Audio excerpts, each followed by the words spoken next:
Hello दोस्तों, आज हम लोग पढ़ने जा रहे हैं क्लास 8 का चैप्टर नंबर 14 BRBTC कोशिकाएं और हर जीव की आधारभूत संरचना। आपने पिछली कक्षा में अमीबा के बारे में जानकारी प्राप्त की थी। अमीबा एक कोशिकीय जीव है जिसमें जीवन संबंधी सभी क्रियाएं संपन्न होती है। लेकिन आपका अपने बारे में क्या ख्याल है? पेड़ पौधे और अन्य जीवों के बारे में आप क्या सोचते हैं जिनमें जीवन संबंधी विभिन्न क्रियाकलापों के लिए अलग अलग अंग या अंग तंत्र होते हैं? आप अपने आसपास मकान, विद्यालय आदि को बनते हुए देखा होगा। मकान या विद्यालय की संरचना जो होती है छोटी छोटी ईंटों से बनती है, अर्थात ईंट मकान की संरचनात्मक इकाई है। ठीक उसी प्रकार मानव सहित अन्य सजीवों का शरीर भी छोटी छोटी संरचनात्मक इकाइयों के मिलने से बना है। ये संरचनात्मक इकाइयाँ जीवन संबंधी तमाम क्रियाकलापों के संचालन का आधार है। सजीवों को इस संरचनात्मक और क्रियात्मक इकाई की को कोशिका कहते हैं। कोशिकाओं के मिलने से सूक्ष्म और विशालकाय जीवों की रचना हुई है। लेकिन कोशिकाएं इतनी छोटी होती है जिन हम उन्हें नंगी आंखों से नहीं देख पाते। है ना आश्चर्य की बात? कोशिकाओं के मिलने से बने विशाल शरीर को हम देख सकते हैं, लेकिन कोशिकाओं को नहीं। कोशिकाओं को देखने के लिए हमें विशेष प्रकार के यंत्र की आवश्यकता होती है जिसे सूक्ष्मदर्शी कहते हैं। सूक्ष्मदर्शी से कोशिका के आकार को कई गुना बड़ा करके देखा जा सकता है। सूक्ष्म जीव संबंधी अध्याय में अपने सूक्ष्मदर्शी के बारे में जानकारी प्राप्त की होगी। अब आते हैं कोशिका की। देखिए, कोशिका खोज की कहानी। बात करीब 350 वर्ष पहले की। लेंस का उपयोग चीज को बड़ा करके देखने के लिए होने लगा था। कई वैज्ञानिक सूक्ष्मदर्शी की मदद से एक नई दुनिया देख रहे थे। उसका वर्णन तो कर ही रहे थे। ऐसे एक वैज्ञानिक थे रॉबर्ट हुक। उन्होंने एक सूक्ष्मदर्शी बनाया। जब सूक्ष्मदर्शी हाथ में आया तो उन्होंने तमाम चीज़ों को देखना शुरू किया। ऐसी एक चीज़ थी कॉक की पतली कटान, यानी कॉक की छिलन। कॉक एक पेड़ जो है कॉक ओक की छाल की अंदर वाली परत से बनाई जाती है। उसमें इन्होंने हुक को जो कुछ दिखा वो आश्चर्यजनक था। संभवतः कॉक के गुणों को जानने के लिए उनका सूक्ष्मदर्शी से अध्ययन कर रहे थे। शायद वे जानना चाहते थे कॉक इतना हल्का फुल्का क्यों है, पानी क्यों नहीं सूखता, आदि आदि। लेकिन हुक यह देख के दंग रह गए कि काक में कई दीवारें हैं जो एक दूसरे को काटती है। इन कटानों के कारण कॉक में ढेर सारे छेद और कोठरियाँ बन गई है। इन कोठरियों को हुक ने सेल का नाम दिया। यह नाम लैटिन शब्द सेलुला यानी कोठरी से बना था। वास्तव में हुक द्वारा देखी गई कोठरी नुमा खाली संरचनाएं मृत कोशिकाएं थी जो बीच की दीवारों के कारण अलग अलग नजर आ रही थी। रॉबर्ट हुक ने अपने साधारण सूक्ष्मदर्शी की सहायता से कोशिकाओं का अध्ययन किया, लेकिन उनके प्रेक्षण के 150 वर्ष तक भी कोशिकाओं के बारे में कम जानकारी थी। वस्तुतः सजीवों की जीवित कोशिकाओं और उनकी जटिल संरचना संबंधित सूक्ष्मदर्शी की खोज के बाद ही देखी जा सकी और समझी जा सकी। ये देखिए कॉक की कोशिकाएं। कोशिकाएं कितनी बड़ी होती है और कितनी सारी। देखिए, समस्त सजीवों को उनके शरीर में पाई जाने वाली कोशिकाओं की संख्या के आधार पर दो भागों में बांटा जाता है। एक कोशिका वाले एक कोशिकीय, एक से अधिक कोशिका वाले बहुकोशिकीय। अमीबा हुआ, पैरामीशियम हुआ, ईस्ट हुआ, ये सब एक कोशिकीय जीव होता है। तो ये देखिए, ये आपका क्रियाकलाप 1 है।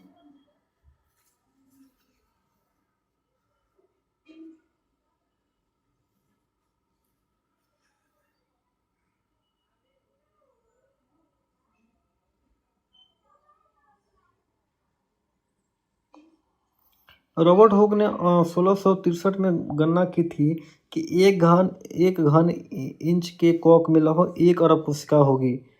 ठीक है, आप अनुमान लगा सकते हैं कितनी छोटी होगी।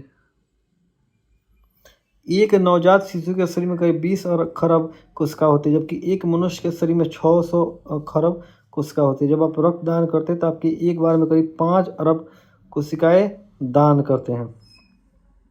और हर दिन आपका शरीर 1% कोशिका को त्याग कर उसकी जगह नई कोशिका बना लेता है। उसकी संख्या लगभग 600 अरब होती है।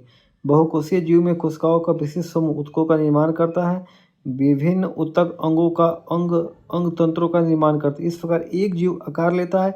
इन जीवों के खास अंग जीवन संबंधी खास कामों का संचालन और संपादन करते हैं। आप समझ सकते हैं किसी जीव और उसके अंग ऊतक आदि के मूल में कोशिका ही है, अर्थात कोशिका सजीवों की संरचनात्मक और कार्यात्मक इकाई है। कोशिकाएं अत्यंत सूक्ष्म होती है, लेकिन कितनी सूक्ष्म?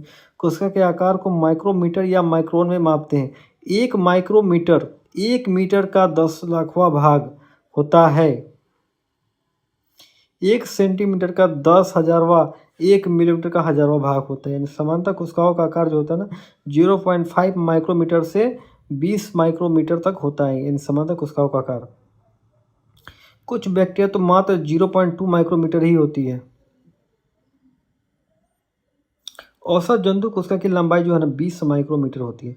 कुछ जंतु कोशिकाएं बड़ी होती है। मानव शरीर में लाल रक्त कोशिकाएं सबसे छोटी और तो लाल रक्त कोशिकाएं सबसे छोटी और तंत्रिका कोशिका सबसे बड़ी होती है।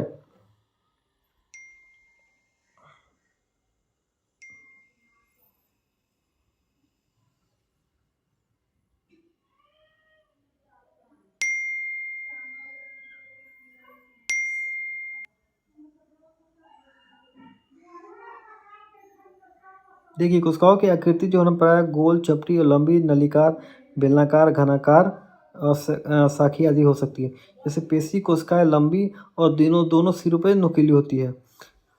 देखिए तंत्रिका कोशिका लंबी और दोनों सिरों पे शाखित होती है।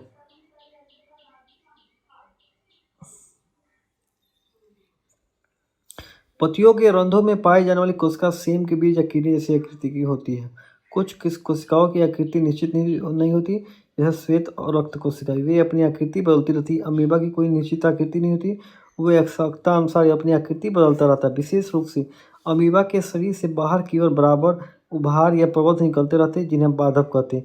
पादप अमीबा को भोजन, अंतर्ग्रहण और गति में मदद करते हैं। ये पिक्चर देख लीजिए, एक चिक पेशी कोशिका की, और ये वसा कोशिका की, और ये रक्त कोशिका, और ये तंत्रिका कोशिका।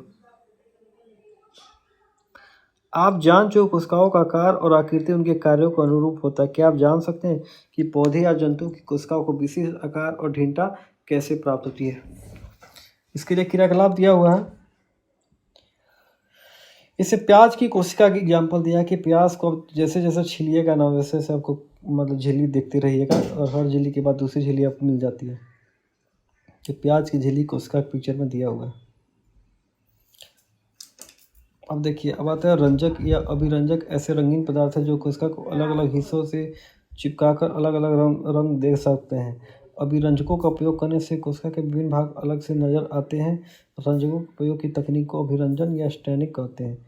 मिथाइलिन, ब्लू सेफिन आदि रंजक है। लाल स्याही का उपयोग हम भी अभिरंजक के रूप में किया जाता है। ये पिक्चर में आप देख सकते हैं, गाल की कोशिकाएं क्या इसमें दिया है।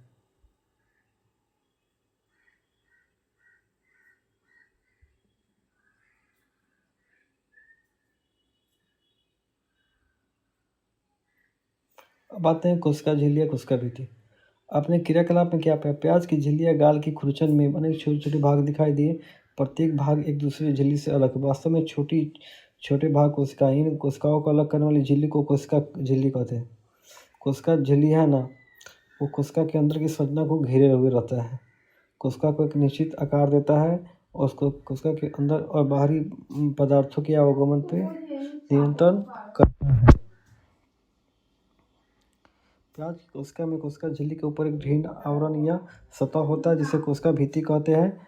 और जंतु कोशिका में कोशिका भित्ति नहीं पाई जाती है, यह केवल पौधे कोशिका में ही पाई जाती है। तो प्याज की कोशिका में कोशिका झिल्ली के ऊपर एक ढींड आवरण या सतह होता है, जिसे कोशिका भित्ति कहते हैं। जंतु कोशिका में कोशिका भित्ति नहीं पाई जाती है, केवल पौधे की कोशिका में ही पाई जाती है।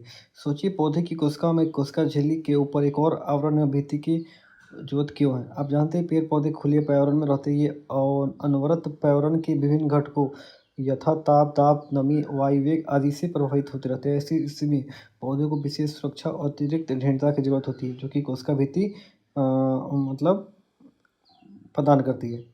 कोशिका द्रव, कोशिका झिल्ली के अंदर जो होता है ना, जेलीनुमा पदार्थ पाया जाता है, जिसे कोशिका द्रव कहते हैं। हाँ, कोशिका द्रव के अंदर कोशिका का एक महत्वपूर्ण भाग केंद्रक होता है। वास्तव में कोशिका द्रव कोशिका झिल्ली और केंद्रक के बीच में स्थित होता है। ठीक है। कोशिका द्रव में ही अन्य कोशिकीय संगठन माइटोकॉन्ड्रिया, राइसोम, गोल्गी कवरेक्तिया, लौक आदि पाए जाते हैं। ये भिन्न भिन्न कोशिकीय क्रियाओं का संपादन करते हैं। अब आते हैं न्यूक्लियस, केंद्रक। कोशिका के अंदर कोशिका द्रव में प्राय मध्य भाग में एक गोलाकार संरचना स्थित होती है, इसे केंद्रक कहते हैं। केंद्रक कोशिका के महत्वपूर्ण भाग है। कोशिका के समस्त क्रियाकलापों का नियंत्रण करता है। कोशिका झिल्ली की तरह एक झिल्ली केंद्रक को घेर लेती है, इसे केंद्रक झिल्ली कहती है। यह झिल्ली केंद्रक की कोशिका को द्रव से अलग करती है। कोशिका द्रव और केंद्र के बीच पदार्थों के आवागमन को नियंत्रित करती है। केंद्रक एक सघन संरचना है। इसके अंदर भी गाढ़ा जेलीनुमा द्रव होता है जिसे केंद्रक द्रव कहते हैं। केंद्रक के अंदर एक छोटी संरचना दिखाई देती है जिसे केंद्रिका कहते हैं। केंद्रक के अंदर की संरचना को देखने के लिए अति उच्च आवर्धन क्षमता वाले सूक्ष्मदर्शी की आवश्यकता होती है। केंद्रक कोशिका के सारे कार्यों का संचालन और नियंत्रण करता है। जीवों के गुणों का निर्धारण करता है। ये जीवों के आनुवंशिक गुणों का वाहक होता है। केंद्रक का गहरा संबंध कोशिका के विभाजन से भी है। कोशिकाएं दो प्रकार की होती है। पहली वे कोशिकाएं जिनमें सुस्पष्ट केंद्रक पाया जाता है, इसे हम लोग यूकैरियोटिक कोशिका कहते हैं। दूसरी प्रकार की वे कोशिका होती है जिनमें स्पष्ट केंद्रक का अभाव होता है, इसे प्रोकैरियोटिक यानी केंद्रक पूर्ण कोशिका कहते हैं। जीवाणु, नीले हरे शैवाल प्रोकैरियोटिक कोशिका के उदाहरण है। देखिए प्याज की झिल्ली कोशिका, ये सब यूकैरियोटिक कोशिका के हैं। सजीव कोशिका के समग्र संगठन को जीवद्रव या प्रोटोप्लाज्म कहते हैं। संगठक को इसमें कोशिका द्रव और केंद्रक द्रव दोनों जो होता है ना सम्मिलित होते हैं। यह जीवद्रव कोशिका का जैविक पदार्थ कहलाता है। कोशिका विभिन्न रूप से पादप कोशिकाओं में अनेक खाली या रिक्त संरचनाएं दिखाई देती है। अगर आप प्याज की झिल्ली की कोशिकाओं को बारीकी से अवलोकन करिए तो ये स्पष्ट रूप से दिखाई पड़ती है। इसे जो है ना रिक्तिका कहते हैं। ये रिक्तिकाएं अतिरिक्त जल या उत्सर्जी पदार्थों को संग्रहित करती हैं। जंतुओं की कोशिकाओं में रिक्तियाँ अत्यंत छोटी होती है। आप देखते हैं अधिकांश पौधे की पत्तियां हरी होती है, कुछ की रंगीन, कुछ के पौधे के तने हरे होते हैं, फूल या फल रंगीन।